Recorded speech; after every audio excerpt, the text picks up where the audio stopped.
Welcome back to Bose Tuition. This is the 24th lecture of Computer Application for Publications, topic Desktop Publishing, which comes under in Module 4. Module 4 Adobe InDesign.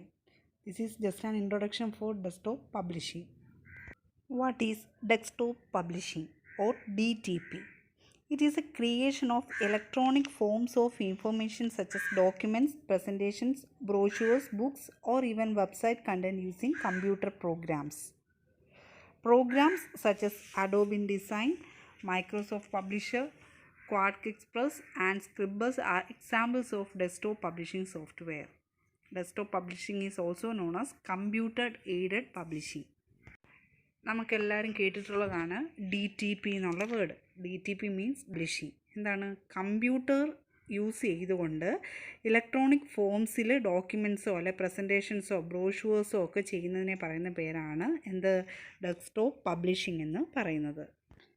Also DTP is the use of computer and software to create visual displays of ideas and informations. May also refer simply to the creation and construction of digital documents on a desktop. Professional graphic designers and commercial printing technicians use some of these, whereas office workers, teachers, students, small business owners and non-designers use others. Their choice depends on capabilities, budget and personal preference. Digital ഡോക്യുമെൻസിൻ്റെ കൺസ്ട്രക്ഷനോ അല്ലെ ക്രിയേഷനോ വേണ്ടി നമ്മൾ use ചെയ്യുന്നതാണ് desktop publishing എന്ന് പറയുന്നത്. ഈ ഡെസ്ക്ടോപ്പ് പബ്ലിഷിംഗ് നമ്മളൊരു സോഫ്റ്റ്വെയർ യൂസ് ചെയ്തുകൊണ്ടാണ് യൂസ് ചെയ്യുന്നത്. DTP software comes in all shapes and sizes.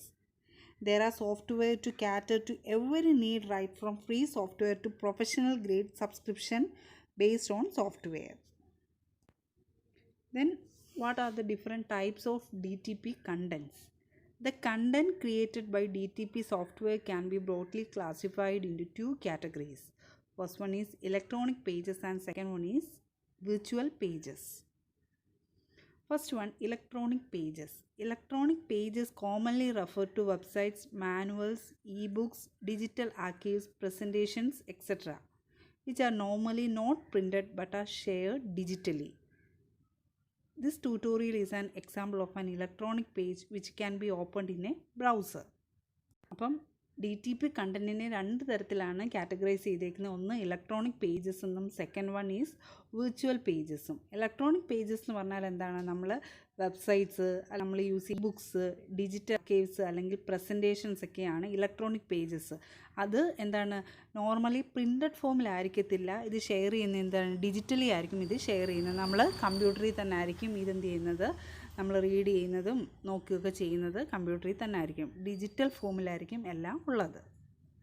Virtual pages. Virtual pages, on the other hand, are electronic pages created in the DTP software which are eventually published as printed pages. Virtual pages allow the author to visualize exactly how the printed page is look and can help in easy editing. The process is called WYSIWYG, which stands for what you see is what you get.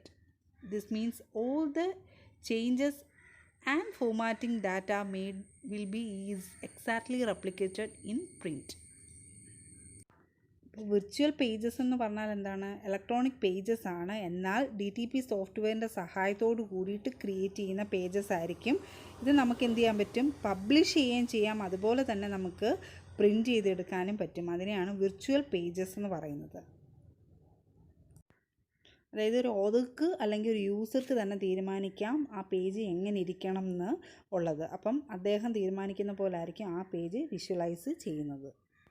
അപ്പോൾ ആ electronic page എന്തെങ്കിലുമൊക്കെ ചേഞ്ചസോ എന്തെങ്കിലും ഒരു ഫോമാറ്റിങ്ങോ ഒക്കെ നമ്മൾ നടത്തുവാണെങ്കിൽ അത് ആ print എടുക്കുമ്പോൾ ആ എക്സാക്റ്റ് കോപ്പിയിലായിരിക്കും, അതേപോലെ ആയിരിക്കും നമുക്ക് പ്രിൻറ്റ് ചെയ്തെടുക്കാൻ പറ്റുന്നത്. അതാണ് വിർച്വൽ പേജസ് എന്ന് പറയുന്നത്.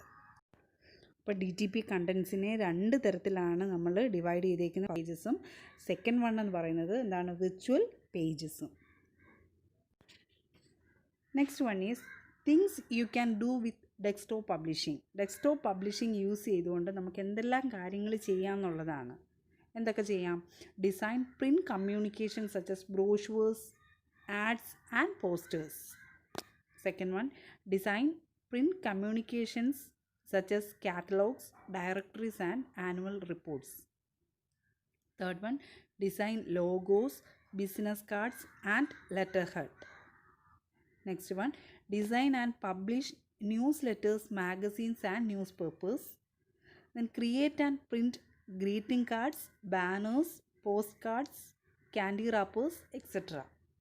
അതായത് ഡെസ്ക്ടോപ്പ് പബ്ലിഷിംഗ് കൊണ്ട് നമ്മൾ എന്തെല്ലാം കാര്യങ്ങളാണ് ചെയ്യുന്നതെന്നുള്ളതാണ് പറഞ്ഞത്. എന്താണ് ബ്രോഷേഴ്സ്, ആഡ്സോ, പോസ്റ്റ് കാർഡ്സ്, ബാനേഴ്സ്, അങ്ങനെ ഒരുപാട് കാര്യങ്ങൾ നമുക്ക് എന്ത് ചെയ്യാൻ പറ്റും, പ്രിൻ്റ് ചെയ്യാൻ പറ്റും. എന്നാൽ ഇത് മാത്രമല്ല, നമുക്ക് ബുക്സ് ഡിസൈൻ ചെയ്യാൻ, അതുപോലെ തന്നെ ബുക്ക്ലെറ്റ്സ് ഒക്കെ ഡിസൈൻ ചെയ്യാൻ, design books and booklets, then convert print communications to format for the web and smart devices such as tablets and phones, then create resumes and business forms including invoices, inventory sheets, memos and labels, then self-publish books, newsletters and ebooks, then design and publish blogs and websites, design slideshows, presentations and handouts, then make digital scrapbooks and print or digital, create decorative labels, envelopes, trading cards, calendars and charts, design packing for retail merchandise from wrappers for bars of soap to software boxes, design store signs, highway signs and billboards, create more attractive readable reports, posters and print or on-screen presentations for school or businesses. ഇത്രയൊക്കെ കാര്യങ്ങളാണ് നമ്മൾ desktop പബ്ലിഷിങ്ങിലൂടെ ചെയ്യുന്ന കാര്യങ്ങൾ.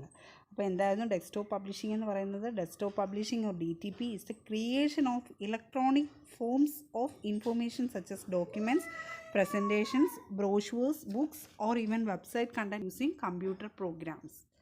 Desktop publishing is also known as computer aided publishing. Today's assignment question is explain desktop publishing.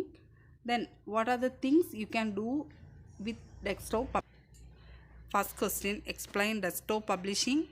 Second question, what are the things you can do with desktop publishing?